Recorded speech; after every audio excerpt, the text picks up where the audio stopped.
Assalamualaikum warahmatullahi wabarakatuh. Berjumpa kembali di channel Langit Bukit Menoreh Official.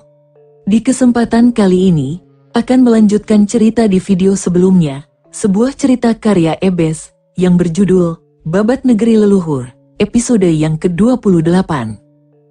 Sebelum kita masuk ke ceritanya, tekan dulu tombol like video ini dan jangan lupa tekan juga tombol subscribe channel ini, dan nyalakan juga lonceng notifikasinya, agar tidak ketinggalan cerita-cerita lainnya. Dan seperti apa untuk kisahnya kali ini, langsung saja kita masuk ke ceritanya.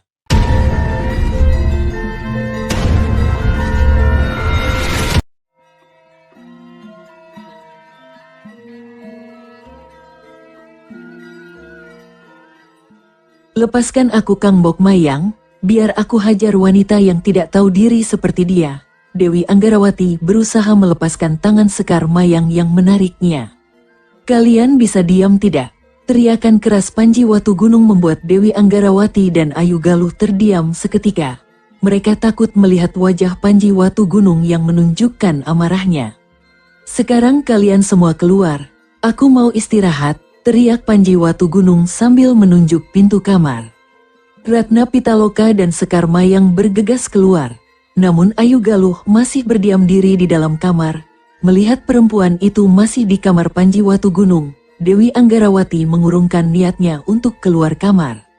"Kenapa masih di sini?" ucap Panji Watu Gunung memandang wajah Ayu Galuh dan Dewi Anggarawati. "Aku mau tidur di sini," jawab Ayu Galuh. "Aku juga mau tidur di sini." Dewi Anggarawati tak mau kalah. Ingin Panji Watu Gunung mengumpat tapi dia tahan. Dengan sedikit senyum terpaksa, dia berkata dengan sedikit pelan, "Terserah kalian, aku mau tidur." Panji Watu Gunung melangkah ke ranjangnya dan kedua wanita putri bangsawan itu bergegas menyusulnya. Pagi menjelang tiba di Pakuwon Kunjang. Para prajurit Pakuwon sudah sibuk mempersiapkan senjata dan kuda-kuda mereka. Pasukan Garuda Panjalu juga bersiap untuk bertugas. Semuanya sibuk dengan urusan yang menjadi tugas mereka. Panji Watu Gunung berjalan dengan diapit 4 orang wanita dan seorang pelayan di belakangnya. Semua orang segera menyembah dan berkata, "Hormat kepada Gusti Pangeran Panji Watu Gunung."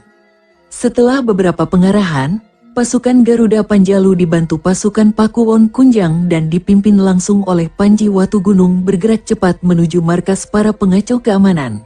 Hanya Dewi Srimpi, Ratna Pitaloka dan Sekar Mayang yang mengiringi perjalanan Panji Watu Gunung. Pertempuran sengit terjadi, pimpinan pengacau keamanan tewas setelah dihajar Ratna Pitaloka. Dalam waktu sepekan terakhir semua markas pengacau keamanan di Kunjang sudah diratakan dengan tanah. Ayu Galuh dan Dewi Anggarawati sudah bisa akur walau kadang masih bersitegang. Dengan dukungan dua putri bangsawan dan pasukan Garuda Panjalu, nama Panji Watu Gunung semakin ditakuti oleh para pengacau keamanan di wilayah perbatasan Panjalu. Rakyat Pakuwon Kunjang mengeluh-elukan Panji Watu Gunung dan pasukan Garuda Panjalu di sepanjang jalan menuju Istana Pakuwon Kunjang.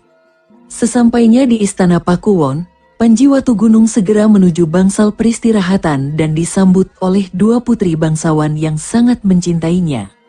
"Kang Mas Panji, selamat datang." Panji Watu Gunung hanya tersenyum tipis melihat dua gadis itu. Mereka mulai akur rupanya, pikir Panji Watu Gunung. "Ayu Galuh, apa surat untuk aku?" "Watu Galuh sudah kau kirimkan?" "Sudah Kang Mas, melalui merpati surat." "Menurut balasan, bantuan mereka akan sampai besok di sini," jawab Ayu Galuh. "Anggarawati, apa jawaban Kanjeng Romo Bupati?" "Sudah sampai." Panji Watu Gunung memandang wajah cantik istrinya itu.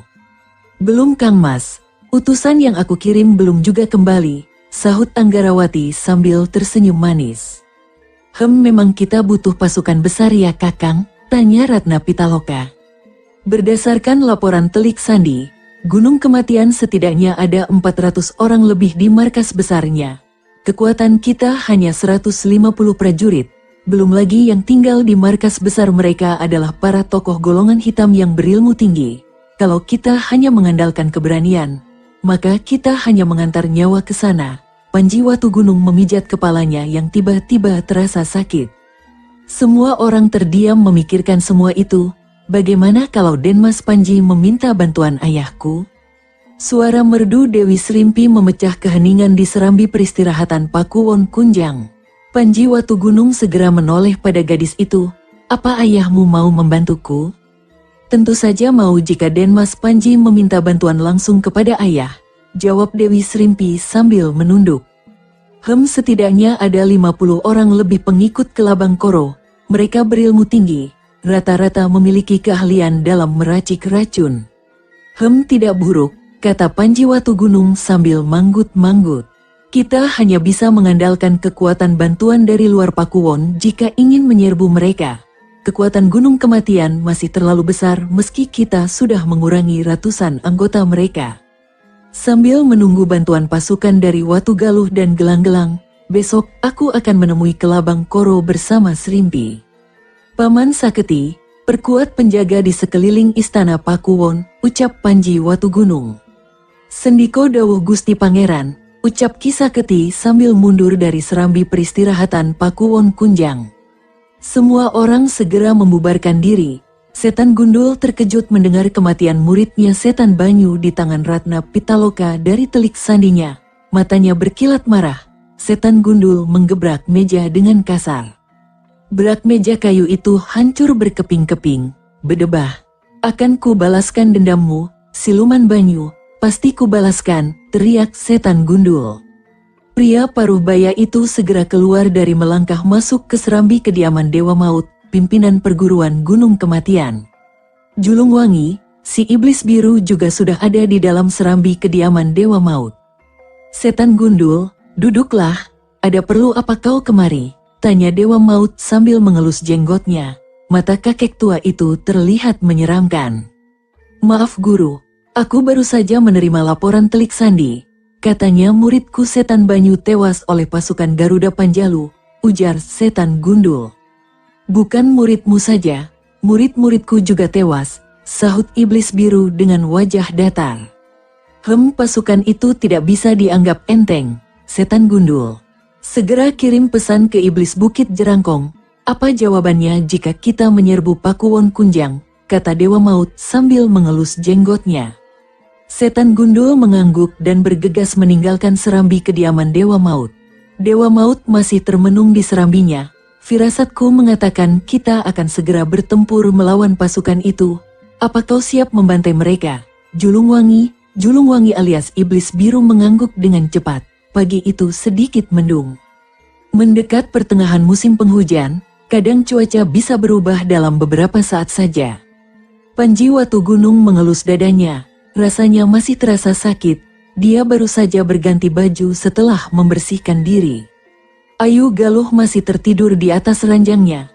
Gadis itu semalam menjadi liar dan menggigit dada Panji Watu Gunung sampai merah. Panji Watu Gunung segera bergegas keluar kamar. Di sana Dewi Srimpi sudah menunggu. Dengan langkah tegas, Panji Watu Gunung menuju serambi peristirahatan Pakuwon Kunjang. Para istrinya sudah menunggu kedatangan suami mereka.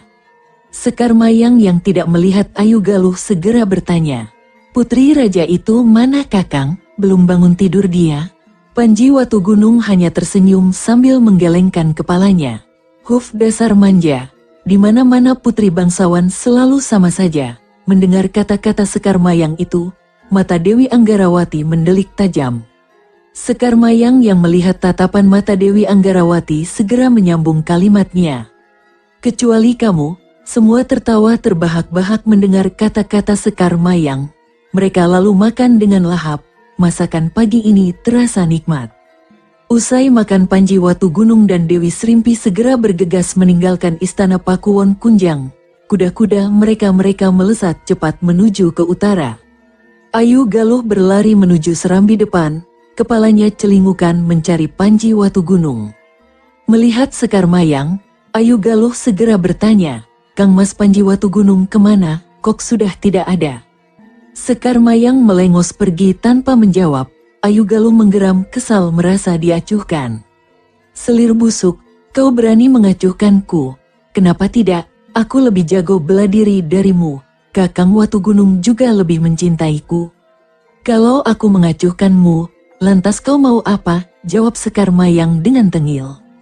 Kau, Ayu Galuh menggeram dalam hati. Awas kau nanti selir busuk, akan kulaporkan pada Kang Mas Panji nanti. Sementara itu Panji Watu Gunung dan Dewi Srimpi terus memacu kuda mereka menuju kediaman Kelabang Koro. Setelah melewati hutan kecil, mereka sampai di kediaman Kelabang Koro di sela hutan kecil. Penjaga gerbang yang melihat Dewi Srimpi datang segera membuka pintu gerbang dan berlari ke arah rumah besar di tengah pemukiman. Lurah E, ada tamu agung Lurah E, teriak Tolu keras. Mondosio yang sedang asyik menikmati buah mangga seketika menoleh ke arah Tolu. Siapa yang datang? Itu Denayu Srimpi sama lelaki yang dulu ikut ke sini Lurah E, jawab Tolu sambil menunjuk keluar. Mondosio segera bergegas keluar. Dewi Srimpi berlari dan langsung memeluk ayahnya. Dia sangat rindu pada lelaki tua itu. Mondosio tersenyum tipis. Panji Watu Gunung mengikat tali kekang kudanya segera melangkah menuju serambi kediaman Mondosio. Melihat Panji Watu Gunung, Mondosio segera melepaskan pelukan putrinya. Ada apa kalian kesini? Jangan bilang kau mau memulangkan putriku. Mondosio mendelik tajam ke arah Panji Watu Gunung. Ayah jangan begitu. Dan Mas Panji Watu Gunung sangat baik padaku. Potong Dewi Srimpi membela Panji Watu Gunung. Lalu kenapa kemari? Bukankah aku sudah menyerahkanmu padanya? Tanya Mondosio alias Kelabang Koro menyelidik. Duduk dulu ayah, belum duduk sudah ditanya macam-macam. Dewi Srimpi cemberut. Hehehe aku lupa. Ayo duduk dulu bocah tengik. Mondosio segera mempersilakan Panji Watu Gunung untuk duduk di kursi. Tolu, Wuye, siapkan makanan dan minum untuk mereka. Cepat, Tolu dan Wuye segera berlari menuju dapur di belakang. Kedatanganku ke sini untuk meminta bantuanmu paman. Panji Watu Gunung berusaha sesopan mungkin. Bantuan apa yang kau minta? Duit aku tidak punya. Apa yang bisa aku bantu? Potong Kelabang Koro. Ayah dengarkan dulu omongan Den Mas Panji, sahut Dewi Srimpi sambil memegang tangan ayahnya. Kami berniat untuk menyerbu markas Gunung Kematian di Alas Wetan. Kekuatan kami belum cukup untuk menghadapi mereka. Kami masih perlu tambahan tenaga dalam upaya ini, jawab Watu Gunung sopan.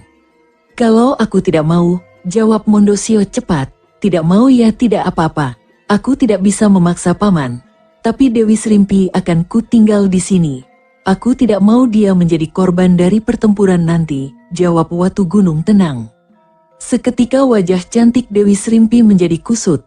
Begitu juga Mondosio. Dia melihat wajah Dewi Srimpi baru menyadari bahwa gadisnya itu tidak mau berpisah dari Panji Watu Gunung. Dasar licik, kau benar-benar licik, teriak Mondosio sambil menunjuk ke Panji Watu Gunung. Aku belajar darimu paman, jawab Panji Watu Gunung penuh kemenangan. Bocah tengik kau berani menggunakan anakku untuk menekanku. Baik, aku bantu kau tapi tidak gratis, jawab Mondosio alias Kelabang Koro acuh tak acuh. Bedebah cilik ini mau main siasat dengan kurupanya, batin Mondosio. Wajah cantik Dewi Srimpi sumringah mendengar ayahnya mau membantu. Apa syaratnya? Katakan saja. Tanah, rumah atau perhiasan akan ku berikan. Apapun maumu paman. Asal membantuku membasmi Gunung Kematian, tanya Watu Gunung penasaran. Aku tak butuh itu semua. Jadikan Srimpi sebagai selirmu. Pasti ku bantu kau meratakan Gunung Kematian dengan tanah, jawab Mondosio alias Kelabang Koro acuh tak acuh. Apa? Panji Watu Gunung dan Dewi Srimpi berteriak keras. Ayah jangan sembarangan, teriak Dewi Srimpi geram dengan syarat ayahnya. Kau jangan seenaknya saja membuat syarat paman. Aku sudah punya 4 istri. Kalau masih ada perempuan lagi, bisa-bisa aku digantung sama istri-istriku, teriak Panji Watu Gunung gusar. Terserah padamu, aku tidak memaksa. Mau ya syukur, tidak mau ya tidak apa-apa, Kelabang Koro acuh tak acuh. Panji Watu Gunung segera memijat kepalanya yang tiba-tiba terasa sakit. Huf, Panji Watu Gunung segera menghela nafas panjang. Baik, syaratmu aku terima. Dengan catatan setelah meratakan Gunung Kematian dengan tanah, baru aku akan melakukannya. Kalau kau tidak bersedia dengan kemauanku, aku tidak bisa memaksamu paman, jawab Watu Gunung sopan. Kelabang Koro masih diam tidak menjawab. kediaman paman berarti kita tidak sepakat. Kalau begitu aku permisi dulu, Srimpi, baik-baik kau di sini. Jika jodoh, Dewata pasti mempertemukan kita lagi. Usai berkata Panji Watu Gunung hendak melangkah pergi. Mata Dewi Srimpi berkaca-kaca, air matanya menetes deras. Kelabang Koro segera melompat menahan tangan Panji Watu Gunung. Tunggu bocah tengik, kau menang. Aku akan membantumu. Tapi setelah gunung kematian rata dengan tanah, kalau kau menipuku, akan ku kejar kau sampai ke ujung neraka sekalipun. Panji Watu Gunung tersenyum tipis. Jangan khawatir paman, aku bukan orang yang suka ingkar janji. Begitulah akhirnya, Kelabang Koro bersedia membantu rencana besar Panji Watu Gunung. 75 pengikutnya siap bergerak begitu perintah diberikan. Sebagai bekas anggota Gunung Kematian, Kelabang Koro sangat mengenal perguruan aliran hitam itu. Dia pernah berguru kepada Resi Banaspati, tokoh golongan putih yang beralih menjadi golongan hitam setelah mempelajari ilmu sesat. Kelabang Koro adalah adik seperguruan Dewa Maut.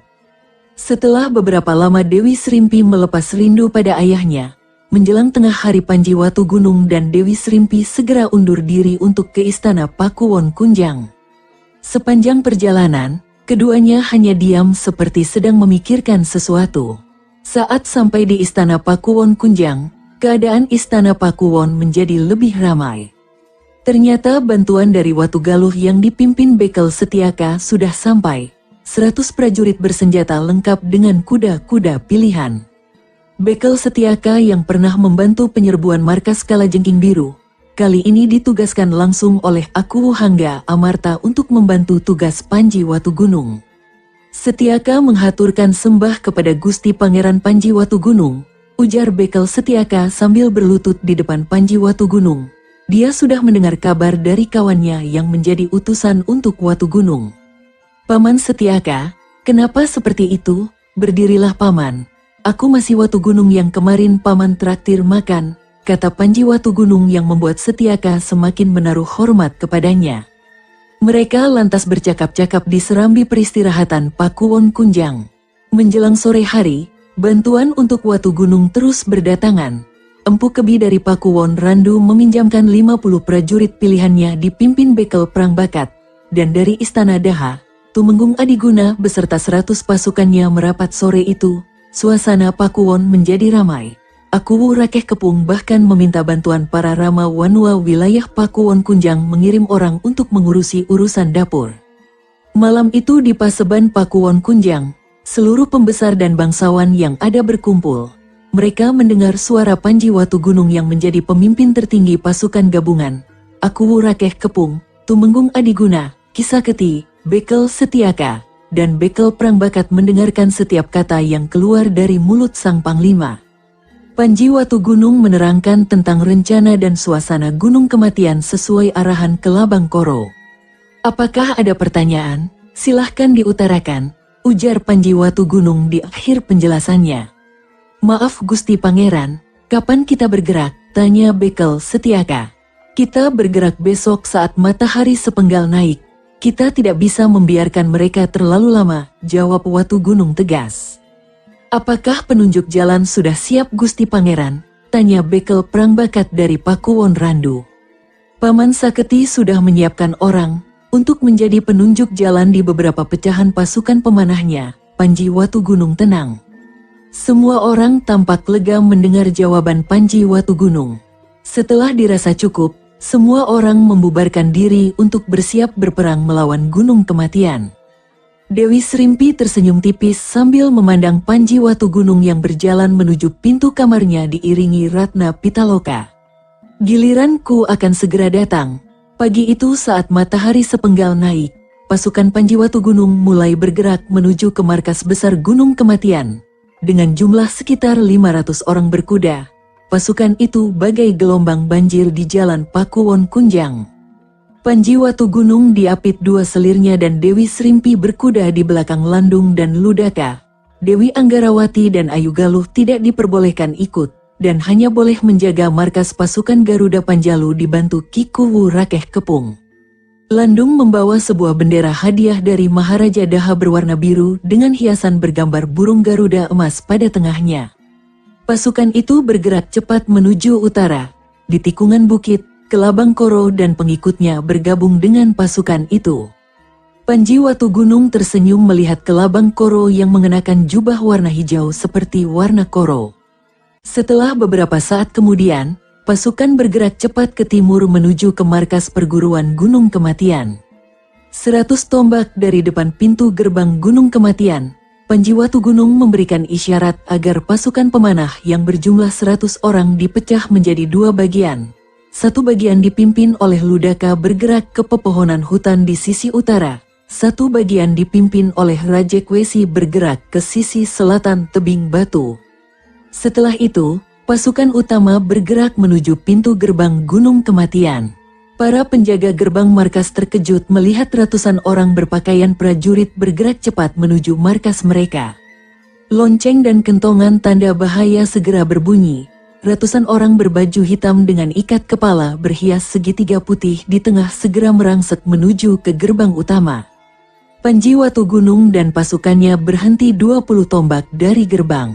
Dewa Maut, menyerah atau kami hancurkan perguruanmu, teriak Panji Watu Gunung yang disertai tenaga dalam tingkat tinggi. Suaranya terdengar begitu keras, hingga Dewa Maut yang sedang bersemedi ritualnya terbangun. Wajah kakek tua itu mendelik marah. Kakek tua itu segera melesat ke arah pintu gerbang perguruan Gunung Kematian. Ratusan prajurit sudah mengepung mereka. Setan gundul dan iblis biru sudah lebih dulu di puncak gerbang perguruan yang terbuat dari kayu gelondongan. Dewa Maut melompat ke atas puncak gerbang dan memandang tajam ke arah Panji Watu Gunung.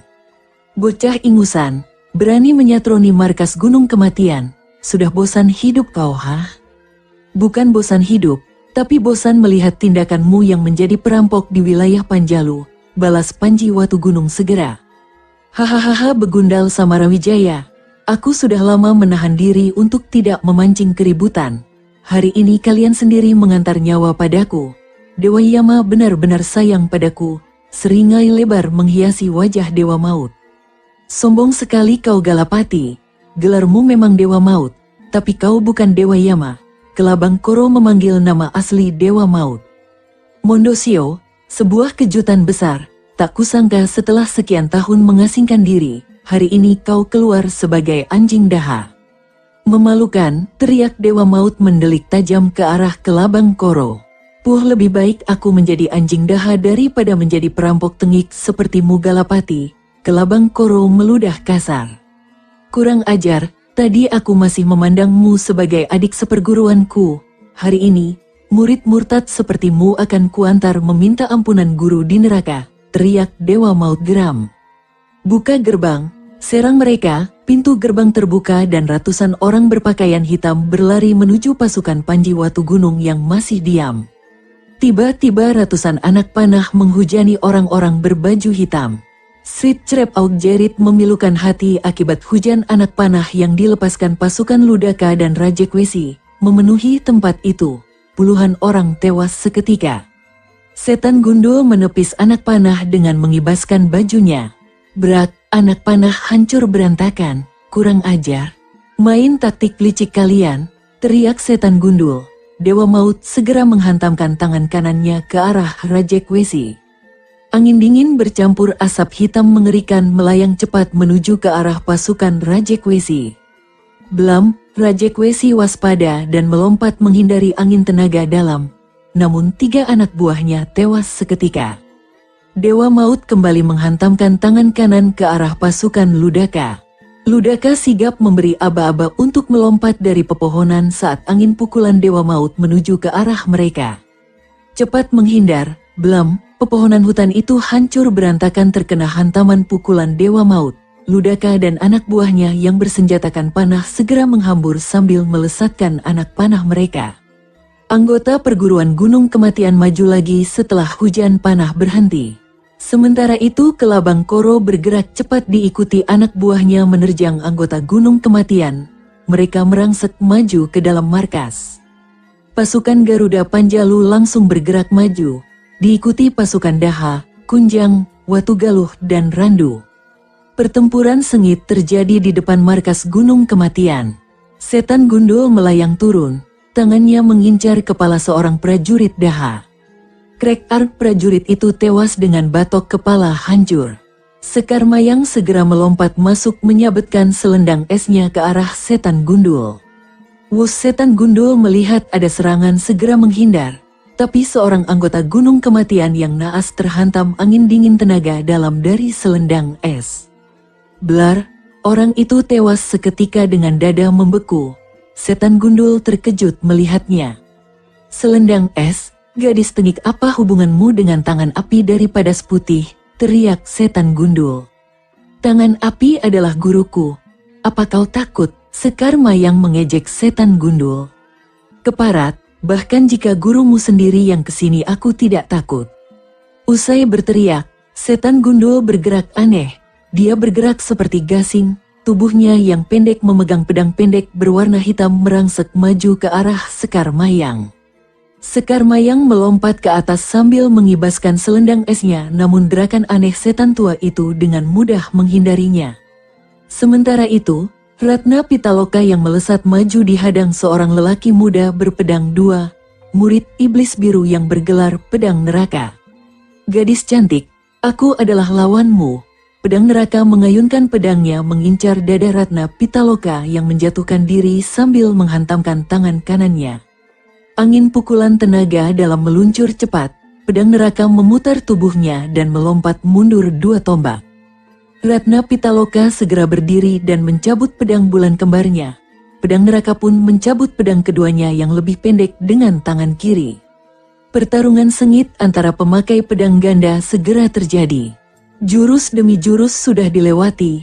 Kecepatan tinggi dari serangan pedang Ratna Pitaloka dipadu ajian sepi anginnya mulai mendesak pedang neraka.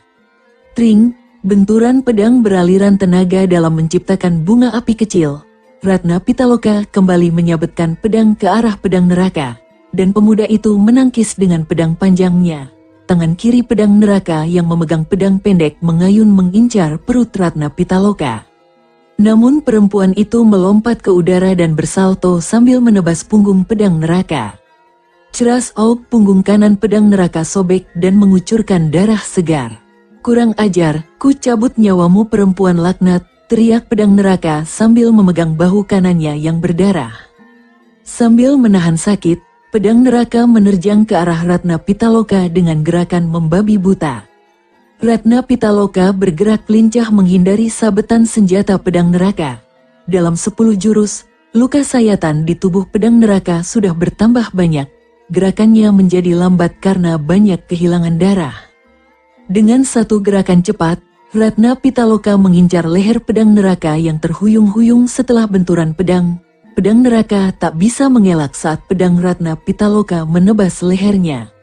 Ceras kepala pedang neraka menggelinding di tanah, tubuhnya limbung dengan bersimbah darah. Di lain tempat, Bekel Setiaka terus-menerus membantai lawan yang ada di depannya. Pedang besarnya begitu lincah membabat kepala para anggota Gunung Kematian. Beberapa orang pengikut Kelabang Koro bergerak cepat menyelinap ke pemukiman markas Gunung Kematian setelah pintu gerbang terbuka. Bersenjata obor, mereka dengan cepat membakar rumah-rumah di markas. Asap kebakaran segera membumbung tinggi ke langit. Panji Watu Gunung masih terus mengawasi gerak-gerik Dewa Maut. Sementara itu Kelabang Koro berhadapan dengan Iblis Biru. Lelaki berwajah seram itu melesat cepat menyambar pinggang Kelabang Koro. Namun kecepatan tinggi dari ajian Kelabang Sewu andalan Kelabang Koro bukan omong kosong. Gerakan lincah Kelabang Koro begitu ringan, seolah dia hanya bermain-main dengan Iblis Biru. Julungwangi alias si Iblis Biru sangat geram melihat serangannya hanya menghajar udara kosong. Kelabang tua, sampai kapan kau akan bermain lompat teriak Julungwangi yang nafasnya ngos-ngosan. Kakek paruh baya berjenggot pendek itu geram, merasa dipermainkan oleh Kelabang Koro. Tangkap saja jika mampu, tak usah banyak omong, ujar Kelabang Koro mencibir Iblis Biru. Bangsat kau Kelabang tua, aku tidak segan-segan lagi, ujar Iblis Biru sambil mundur 2 langkah. Tubuh Iblis Biru tiba-tiba berubah warna dari sawo matang menjadi kebiruan. Tangan dan kakinya diliputi asap kehitaman. Ilmu sesat warisan dari Resi Banaspati, ajian Iblis Langit, Kelabang Koro pernah mempelajari ilmu itu walau hanya sampai tingkat 3. Melihat perubahan warna kulit, iblis biru sudah sampai tingkat 5 dari 7 tingkat ilmu sesat itu. Kelabang Koro segera memusatkan tenaga dalamnya. Tubuhnya diliputi sinar hijau gelap. Kuku jarinya memanjang dan berubah warna menjadi merah. Seluruh tubuhnya berwarna hijau gelap, tanda bahwa kulit kelabang Koro mengandung racun mematikan. Ilmu andalannya, ajian siluman kelabang yang dia dapat dari mencuri kitab resi Banaspati, membuat namanya melambung di dunia persilatan. Dia tidak pernah gagal membunuh lawannya. Iblis biru melompat merangsek maju. Kecepatannya naik 2 kali lipat. Pukulan tapak iblis biru mengincar dada kelabang Koro.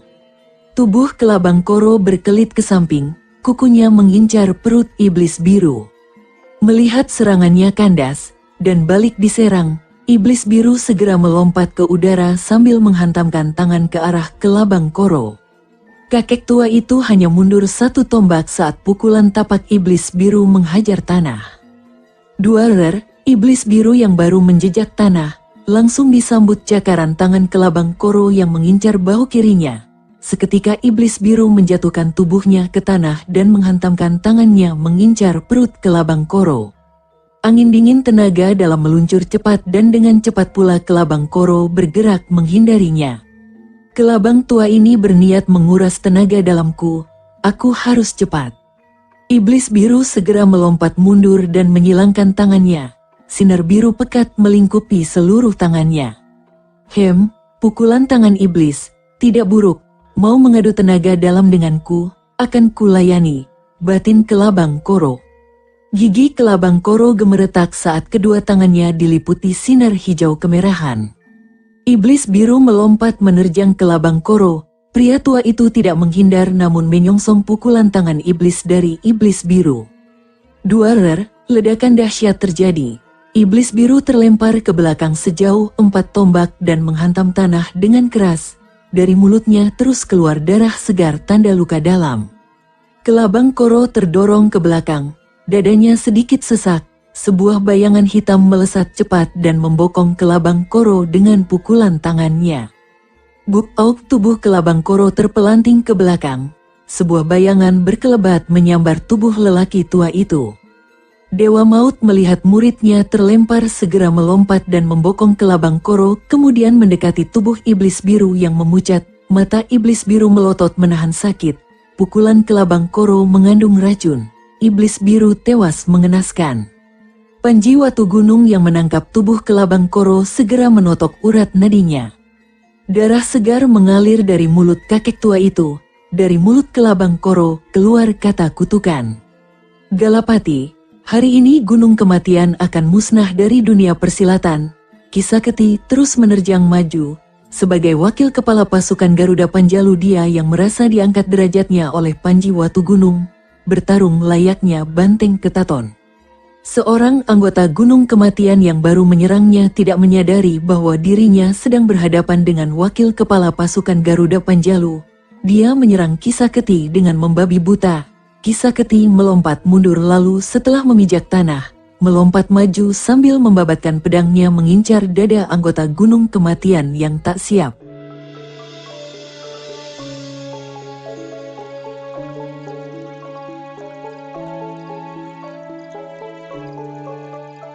Sahabat pendengar setia Langit Bukit Menoreh official yang berbahagia, sampai di sini dulu ceritanya. Bagaimana kelanjutan kisahnya? Nantikan kelanjutan cerita ini di video berikutnya. Agar tidak ketinggalan kelanjutan cerita ini, klik tombol subscribe channel ini, dan nyalakan juga lonceng notifikasinya. Wassalamualaikum warahmatullahi wabarakatuh.